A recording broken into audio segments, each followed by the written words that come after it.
Mines in the homeland of the empire. O Roman centurions, well outfitted with short sword and shield, diagonal leggings that gave calves the look of power.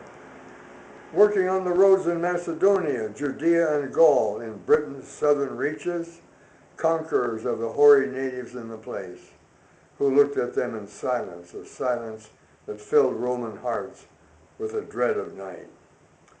But we brought aqueducts, water for the town, wondrous heated baths, built a luxury, but to not share with the rude folk born nearby. We were civilized and had much to give the world, but on our terms, the way minds work in the homeland of an empire.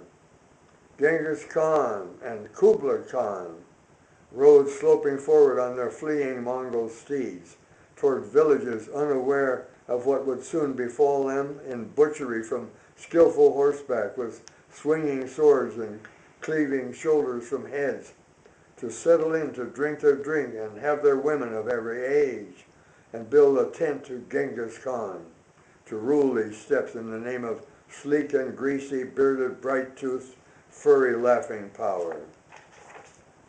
So the Khan was law and order, to give to all the world in every place but on his terms. After 100 executions were done for all to see, but law and order. Starvation, filth, but remember, law and order. The way minds work in the homeland of an empire.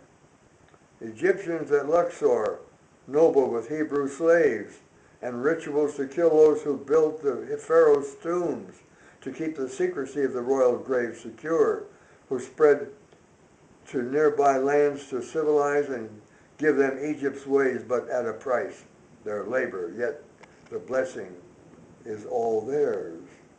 In ways minds work in the homeland of an empire.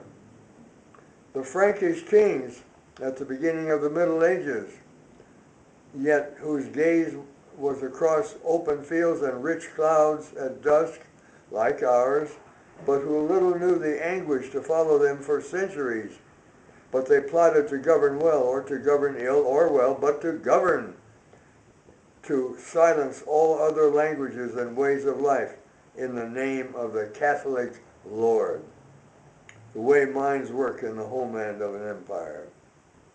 The new world that opened for Iberian monarchs, with Portugal and Spain carving up the world. One for you and two for me, said the Queen of Spain, who was busy exploring with Columbus and burning crypto-Jews in Madrid and Malaga. So off they went, a priest in front with a cross twice their size, that if it was brought sharply down, could smash 2 men or 3 women with the gospel. And the soldiers near behind, if called upon, could help spread the truth of the Catholic Lord and spread disease immune systems were not braced for, plus a massacre or two in a country here or there, just to tune up soldiers' spirits when drunk on Saturday nights without Spanish women, with only Indians outside in the dark. And so native lives were looted and the booty slipped past pirates to Spain, to drown her in coin, a metropole feeble in extravagant loafing nobility, but her money spent in Amsterdam, Frankfurt, and London town, thus starting their infrastructure to one day undo Spain before Napoleon's assaults on her paunchy bloated self. But in the meantime, save 10 million Indian souls for all the coin and jewelry in their cities that gave them everlasting life with Mary, who was probably still a virgin, and so the heathen souls were saved, and everyone in Spain was proud, thus telling us how minds work in the homeland of an empire.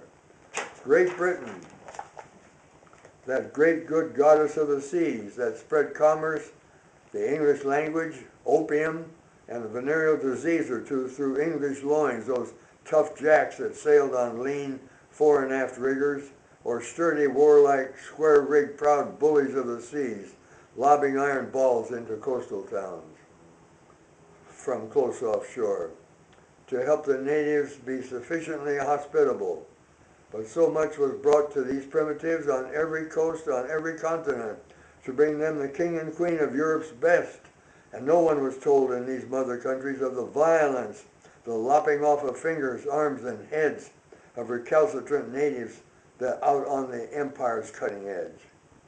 And so, with such profound and obscene ignorance, the folk in the empires in other countries, in mother countries, might be among the most barbarous of all, who never would put out children's eyes or chop off kittens' heads before or after afternoon tea, except out in the colonies where the subhuman natives and their antique cultures rooted in the earth would never know the difference anyway, showing us how minds work in the homeland of an empire.